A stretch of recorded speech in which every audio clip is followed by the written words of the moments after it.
Hello everyone, welcome to Workstatus. In this video, we are going to give you the information on the time of transaction report. For that, come up to the side menu, click on reports, and under that click on time of transaction.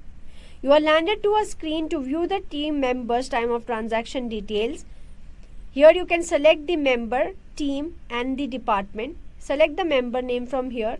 Select the date under which you want to see the data for. You can have the data group by member or by group by date.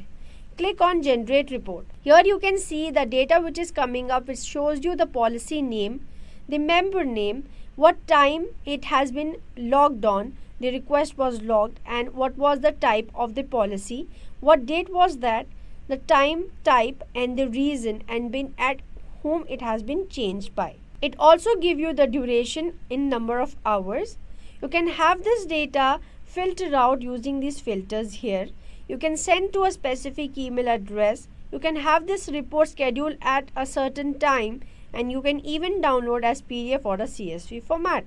You can click the data for specific member here from the drop down, and the date can be selected from here. This was all about the time of transaction report. Thank you.